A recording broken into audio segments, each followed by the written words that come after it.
Universal News TV, votre chaîne d'information la plus crédible. Pour le président Banda Kani, toute ingérence étrangère entraîne la déstabilisation des États africains.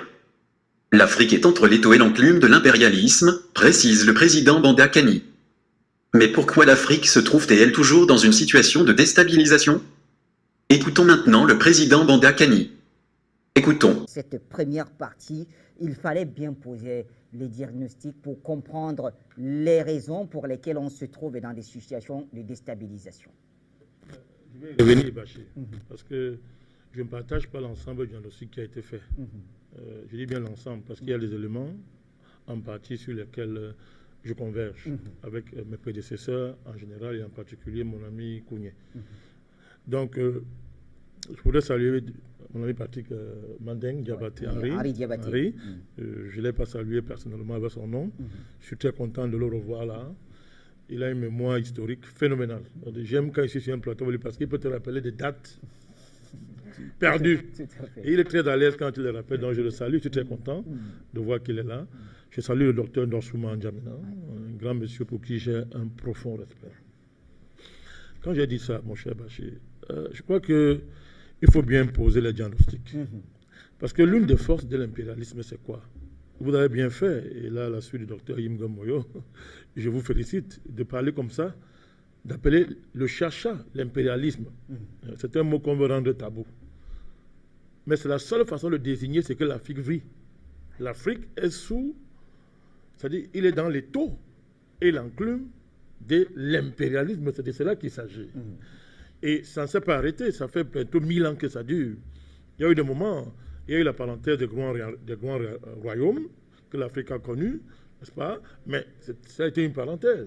Après, ça n'a été que l'impérialisme jusqu'à nos jours. Donc, la permanence de l'impérialisme est la donnée majeure.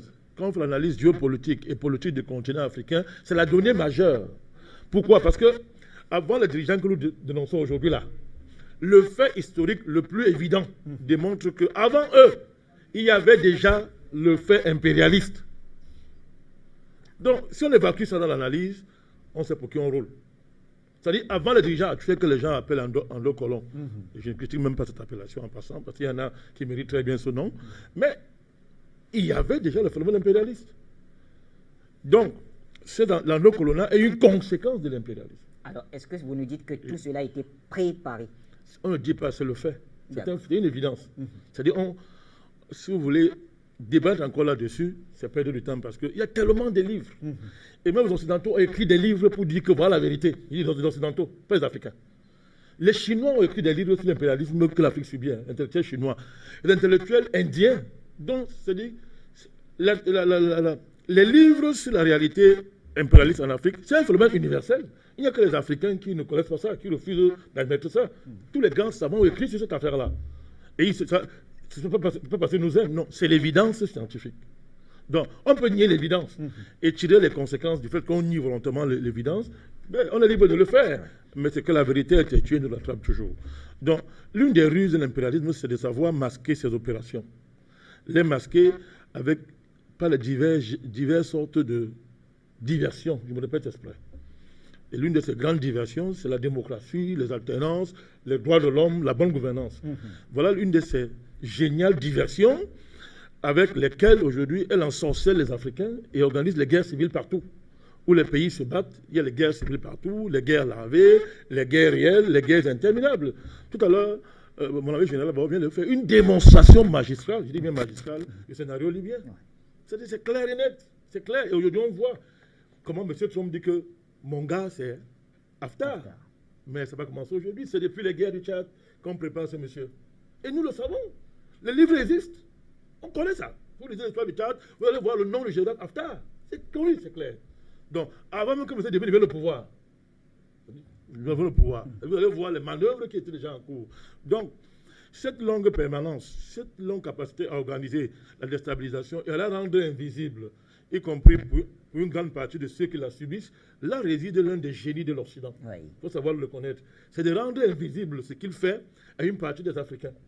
Et qui commence maintenant, pour lutter contre l'impérialisme, revêtent les masques que l'impérialisme a justement créés Pourquoi on ne voit pas son action? Alors, comprenons-nous bien. C'est ça qui est grave. Hein. D'accord. Vous dites c'est l'un des génies de l'Occident de rendre invisibles ses actions. Ouais. Alors, deux cas. Vous me dites et on se retrouve dans ce scénario. Est-ce que la chute, par exemple, de Omar el-Béchir au Soudan, qui part de la grève du pain, si je puis le dire ainsi, est dans ce scénario, et d'autre part, la chute de Abdelaziz Bouteflika en Algérie? C'est évident. En géopolitique, contre Oui. le débat, c'est évident, on ne comprend même pas ça. Tout le monde connaît ce qui se passe en Algérie. Au Soudan, d'abord, Quand vous dites tout le monde, Thibaut Nagui l'a dit. D'accord. Quand on a commencé à dire, on a dit que non, nous pleurnichons. On dénonce trop, on pleurniche. Maintenant, l'officiel américain l'a dit. Il était en privé, il a dit. Et l'autre jour, je suivais un documentaire ici sur Free Media de Michel Colomb. Oui. Et j'avais envie de pleurer chez moi. Michel Colomb vous disait quoi? Ce que j'ai dit ici depuis 8 ans. Il vous donnait la liste des pays que les Américains avaient décidé de déstabiliser. Oui. Il y avait le Soudan dedans. De quoi est-ce qu'on parle? Wesley Clark, il a démissionné. Lui-même, il a été un tueur avec l'OTAN, mais il avait bu sa part de sang au verre d'eau, il a écrit sur la saisie, il était fatigué. Il a dit, bon, là, c'est trop. Vous voulez l'envoyer 8 pays, ils vous ont fait quoi? On a dressé la liste à une réunion du Conseil de sécurité des États-Unis. Il a dit, non, les pays l'ont fait quoi? On dit que non, sécurité américaine existe. Il a démissionné. Et il a écrit un livre. Les Africains refusent de lire le livre là. Parce qu'ils veulent imposer la théorie de que non, le problème, c'est les dirigeants africains. Pour justifier que non, le problème de l'Afrique, c'est la démocratie des alternances. Et chacun voit l'alternance à l'œuvre. Regardez tous les dirigeants là qui prétendent avoir été élus par le peuple. Voyez le comportement depuis 25 ans. Regardez le président Talon, si on parle seulement de lui. Regardez, c'est le récent là. Allez voir. Mais on fait comme si on ne voit pas ça. On ne voit pas. Pourquoi? Parce que chacun va arriver au pouvoir par tous les moyens et c'est très facile d'accuser ceux qui sont en place. Là, on ne voit pas qui tu es. Quand tu accuses, non, on ne voit pas qui. Il te dire que je suis un démocrate, il y a un dictateur là-bas, tu dis ça 100 fois, tu deviens un grand homme politique. Donc, moi, ce n'est pas dans ce jeu. Tout le monde voit. Mais Thibaut Nagui l'a dit. Et l'Algérie, on connaît. Heureusement qu'en Algérie, il y a une armée historique qui veille là. Et ça ne passera pas comme ça. C'est-à-dire, ceux qui veulent le changement en Algérie vont être obligés de creuser au fond d'eux-mêmes pour apporter un vrai changement. Parce que l'armée est là. Salah là, quand les gens voient. Non, c'est l'armée qui est derrière lui, ce n'est pas lui seul qui parle là. Tout à fait. Vous voyez? Et pourquoi l'armée est là? C'est une armée qui a fait une guerre d'indépendance. Et c'est ce que veut dire libérer un pays, parce qu'ils ont payé ça de leur chair, de leur vie. Mais quand on a mené aucun combat historique digne de ce nom, c'est facile de s'asseoir et dire qu'on est pour la démocratie. Pour la tenance, c'est très facile. Je vais démontrer pourquoi rapidement. Avant de démontrer, est-ce que c'est aussi la même difficulté qu'on retrouve aujourd'hui quant à la passation de pouvoir du civil au militaire au Soudan après la chute de El-Béchir? Bien sûr. Le chef de la tradition, il n'est pas en Égypte. Je vous l'avais dit ici. Vous rappelez-vous quand ça a commencé? Que l'Égypte était un acteur majeur. Je vous l'ai dit ici. À cause de l'enjeu du Nil. Or, l'Égypte, c'est qui? C'est aussi un partenaire des Américains. Vous voyez comment c'est compliqué? Dès que l'armée soudanaise a commencé à reprendre les mandates, à se réveiller géopolitiquement en comprenant les enjeux, ils ont commencé à dire aux populations que ça va. Maintenant, c'est un bras de fer. Oui. Alors qu'avant, vous avez vu, l'armée était sur la défensive. Elle était perturbée et tout. Maintenant, elle a repris parce qu'elle a compris les enjeux et elle est en train de s'organiser pour dire que non, ça ne passera pas comme ça. À cause du travail qu'on fait ici et du travail qui sont faits ailleurs. Omar el-Béchir dont on parle, allez lire son histoire dans l'armée. Vous voyez comment on se moque souvent des Africains. Est-ce que Omar el-Béchir est arrivé comme ça au pouvoir par hasard? C'est ici qu'on vous rappeler que l'islamisme au Soudan est instrumentalisé par les Américains. Il faut prendre ça ici aux gens. Mais il y a un problème. Si le plateau est à un certain niveau, il reste. Ou bien il descend. Donc on connaît ces choses-là. On connaît ça. Papier hygiénique, on l'utilise comme Mobutu. Quand tu n'es plus utile, on te jette. On te fait porter tout le chapeau. Et eux, ils naissent blanchis de tous leurs crimes. On nous a dit aux Zaïre que le criminel, c'est Mobutu. Que quand il va mourir, la paix va arriver. Les Américains n'ont rien fait. Ça fait 30 ans qu'il est mort, bientôt 30 ans. Il n'y a pas encore la paix en RDC. Donc, quel est le problème? C'est pas Mobutu. Si on veut réfléchir sainement, sans être ensorcelé par la sorcellerie des Blancs, je me répète exprès, mais est-ce que Mobutu est encore vivant? Pourquoi il y a encore le problème après lui? Alors que les Américains disent que non, quand il va partir, c'est lui le problème. On a fait les films là pour dire que non, c'était lui le démon, il buvait le sang et tout. Alors qu'il buvait le sang, oui, mais avec Reagan. Il partageait son verre de sang avec Reagan. Mais dans le film, il n'y a pas ça dedans. C'est lui qu'on met là-dessus. Donc il faut qu'on... Je ne dis pas que Mobutu est défendable. Oui. Je ne vais pas le justifier. On vous comprend. Parce qu'il a fait son choix, il a choisi exprès en tuant Lumumba. Donc, mais, il a tué. Étant au service de qui? Qui l'a embauché pour ça? On l'a pratiquement embauché, on l'a donné, on l'a armé, on l'a dit, tue-le comme ça, fais comme ça. Mobutu, c'était qui? Les Belges et les Américains. On connaît l'histoire. On connaît l'histoire. Donc, tirons les conséquences. Donc, il y a une interpellation quand même, quand on fait ce débat, c'est que des camarades de lutte comme Kounia nous interpellent sur un fait qui est important. Oui. Ne pleurnichons plus, a-t-on dénoncé, il faut agir. Je suis d'accord. Hein. Bon, si moi je pleurniche, je dénonce, et que je fais seulement ça, toi tu estimes que c'est dépassé, il faut agir. L'action là c'est quoi? Quand on voit l'action qu'on nous propose, c'est quoi? L'alternance. Aller tirer les pompes de blanc. Si on estime que les dirigeants qui sont là, dans deux colons, ont fait ça et que c'est mauvais, pourquoi nous allons faire aussi ça pour prendre le pouvoir? Voilà le débat. Pourquoi nous aussi on limite les dans deux colons alors qu'on dit que c'est mauvais ce qu'ils ont fait? Nous on fait pareil. Pourquoi? Alors que nous on est les forces nouvelles du changement. Nous on veut changer. Voilà là où moi je m'entends parler beaucoup de mes anciens amis. Et je vais rester clair en position quitte à être sale. Le temps va démontrer qui a raison et qui a tort. On ne peut pas dire que l'endo-colonat tel qu'il a été vécu actuellement par nos anciens dirigeants est mauvaise chose. Et mon ami Kounia, je suis d'accord avec toi, c'est mauvais. Ça, il ne faut pas imiter ça. Mais pourquoi nous, les forces nouvelles, on reprend le même schéma, à savoir laisser coucher devant les blancs? C'est pour aboutir à quoi? Donc ça devient quoi? La politique devient la concurrence entre les vieux endo-colons et les nouveaux endo qui connaissent la porte pour entrer pour dire que bon, nous on veut servir. Les vieux là, on est fatigués de les voir. Nous on veut servir. Non, moi, Bandakani, à mon petit niveau, je n'entre pas dans ça. Ma démarche est plus profonde que ça.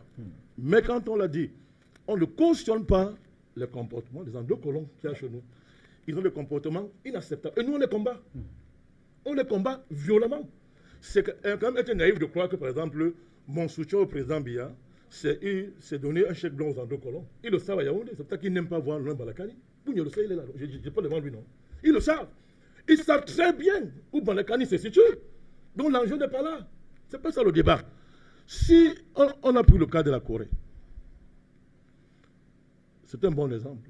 Mais la Corée, c'est quoi? La Corée du Nord, c'est quoi? C'est la conséquence de la fin de la guerre contre le Japon, dans lequel les Américains étaient en jeu, la Chine. Comme il y a la Corée du Nord, la Corée du Sud, ça vient de quoi? C'est la division de la Corée, justement par cette guerre froide. Oui. La Corée du Nord ne pouvait pas exister sans l'appui de la Chine et de la Russie. Tout le monde le sait. Oui.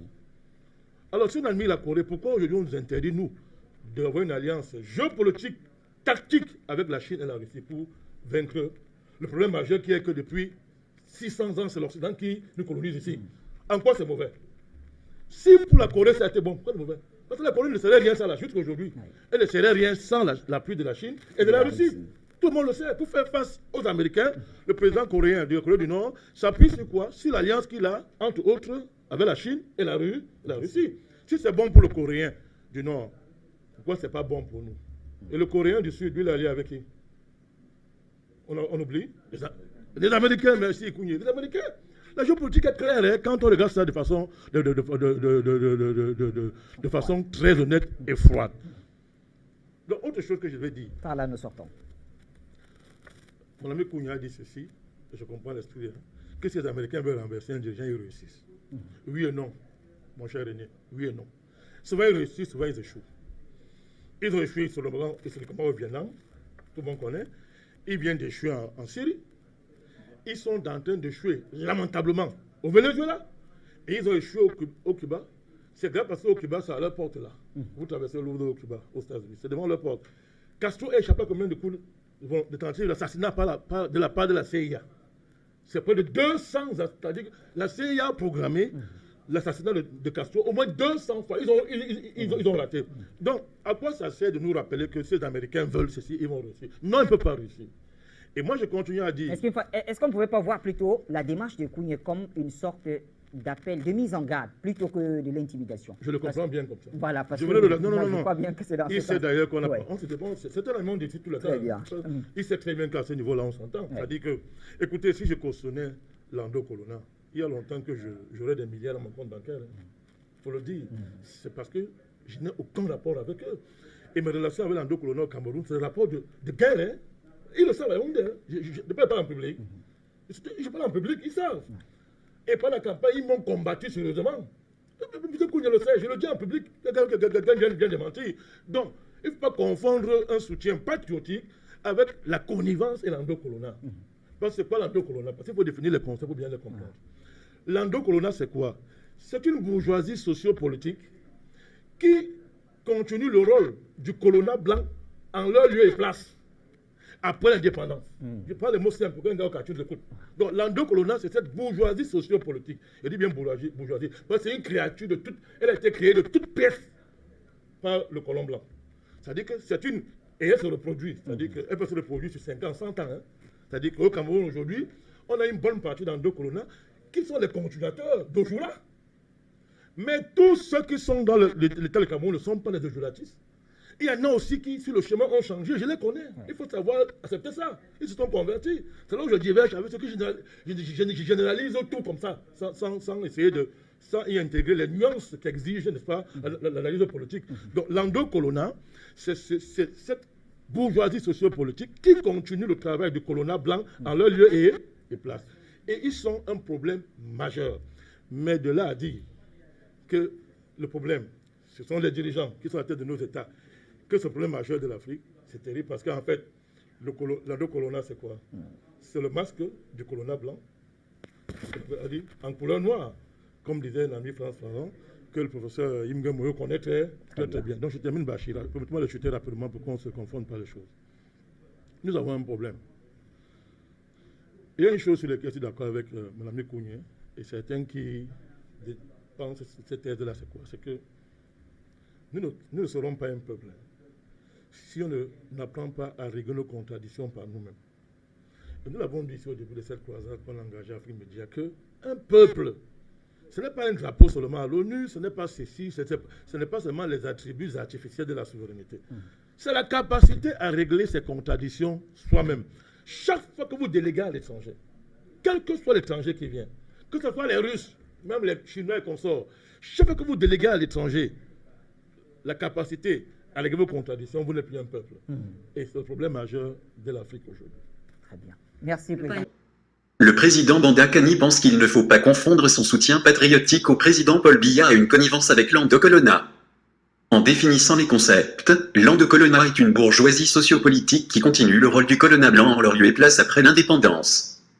C'est cet endocoloniat créé par les Occidentaux qui est un problème majeur pour l'émancipation de l'Afrique et non les chefs d'État.